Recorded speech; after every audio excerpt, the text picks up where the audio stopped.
Support comes from the Missouri Forest Products Association.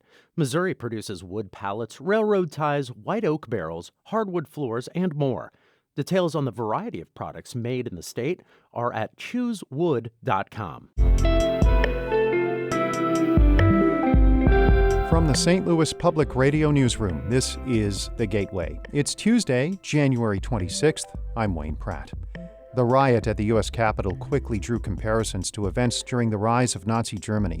Since World War II, Germans have worked to teach against extremism and racism. Germany has done, I would say, a very good job in facing its own past. In just a few minutes, St. Louis Public Radio's Ryan Delaney reports on how Germany teaches its past and possible lessons for the United States. Mass vaccination sites are taking hold in Illinois. St. Clair County is planning a location in Belleville that could start giving shots next week. A site at Belle Claire Fairgrounds will be more than 24 mass vaccination locations in the state that are expected to open in the coming weeks. And as Hannah Meisel reports, Governor J.B. Pritzker visited one yesterday. Pritzker toured a new mass vaccination site in Tinley Park, southwest of Chicago. The local convention center is hosting the site, co-run by the Cook County Department of Public Health and the Illinois National Guard. The mass vaccination site can give up to 9,000 shots per week. And when vaccine supply from the federal government increases, it'll double to 18,000. While Pritzker says similar sites will launch all across the state in the next few weeks, he's urging patience, given the short supply of vaccines nationwide. Without more vaccines coming in, you don't want to set up sites and have them sit idle when you only have 120,000 new doses coming in for first doses per week. President Joe Biden says he'll invoke the Defense Production Act to ramp up vaccine supply. I'm Hannah Meisel. The city of St. Charles is banning loud music and dancing in the downtown area in an attempt to reduce crime and violence. Mayor Dan Borgmeyer says the city would be enforcing an ordinance already on the books that does not allow those activities on North Main Street. He says there have been numerous problems with certain bars, especially at closing time. Borgmeyer says the city is not banning all dancing. And the ordinance will provide for the opportunity to go to people and go to places and dance. But at this point, that particular activity in St. Charles, in the venues where it's taking place, is not working well for the city or for the residents. And we feel like we need to take these steps to control that. Borgmeyer says the problem has increased over the past year as some St. Charles businesses have remained open while others in surrounding areas have closed because of the pandemic. Arts organizations in the region are hopeful the Biden administration will increase support. Many have lost revenue during the pandemic. We have more from St. Louis Public Radio's Chad Davis. St. Louis area arts administrators are optimistic that the Biden administration will make the arts a priority. They say that would be a dramatic change from the Trump administration's repeated efforts to eliminate federal funding for the arts, efforts that Congress blocked.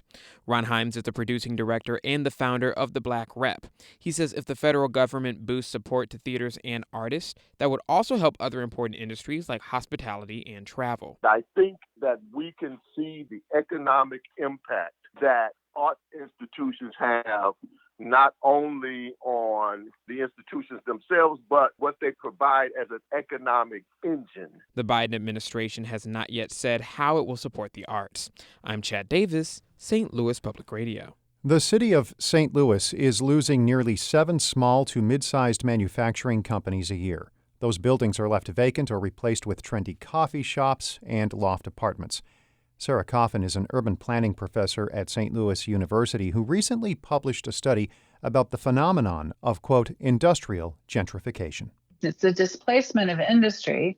And the argument that we're saying is that when industry decides to move, they have to decide that they want to stay in the city, because it's no different moving from the city of St. Louis to St. Charles County or to Texas. She's urging the city to provide more support to help those companies hire qualified workers, repair aging infrastructure, and streamline the permitting process.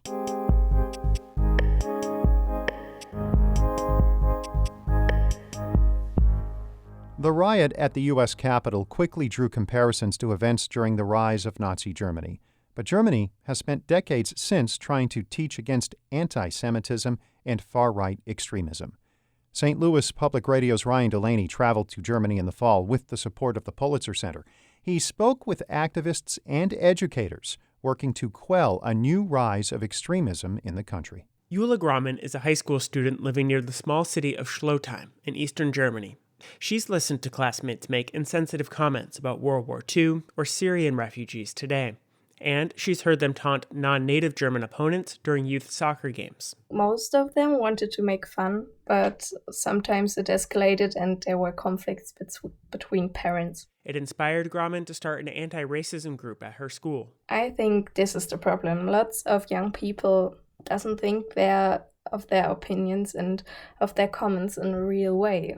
They sometimes aren't aware of what they do to others. Grauman gets support from one of several organizations in Germany confronting racism, the Network for Democracy and Courage, or NDC.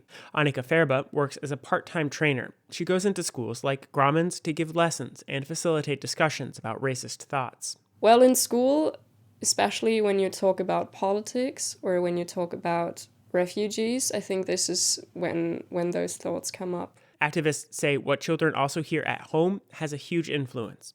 And tolerance has been tested over the past decade in Germany as there's been an increasingly prominent far-right element.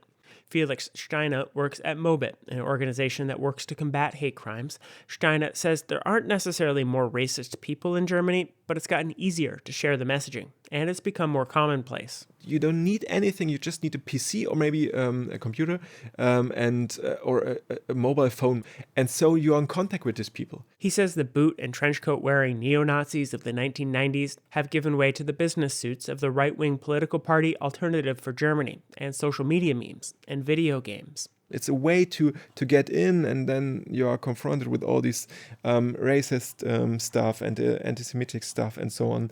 And this is the way it works. The Alternative for Germany has lost some steam from its peak popularity a few years ago. But anti-government protests were common in Germany last summer and into the fall. They were sparked by conspiracy theories and coronavirus lockdowns.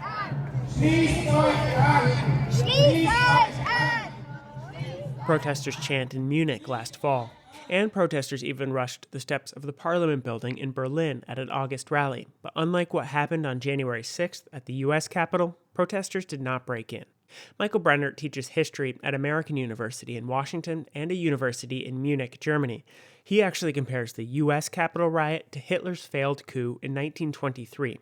He says it wasn't until a few decades after World War II that Germans began to openly confront the past. Germany has done, I would say, a very good job in facing its own past, in making very clear that the Holocaust and how it came to both the Nazi rule and the Holocaust has to be taught in schools. Germany hadn't had a democracy for very long when Hitler tried to overthrow it. Brenner says Hitler succeeded a decade later, in part because there was a lack of confidence in its democracy.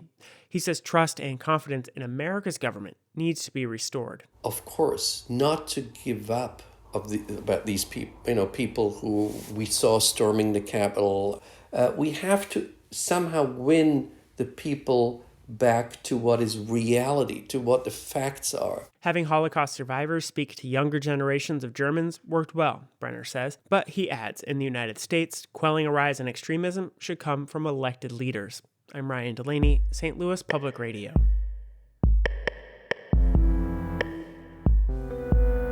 Our Maria Altman edited that report. Shula Newman is the executive editor of St. Louis Public Radio. Music by Ryan McNeely of Adult Fur. Before wrapping up, a correction. During an early edition of this podcast yesterday, we reported some incorrect information about the Tuskegee experiments. That was in our feature story. It was corrected later in the day. We regret the error. I'm Wayne Pratt. From the St. Louis Public Radio Newsroom, this has been The Gateway. Support comes from the Missouri Forest Products Association. Missouri produces wood pallets, railroad ties, white oak barrels, hardwood floors, and more. Details on the variety of products made in the state are at choosewood.com.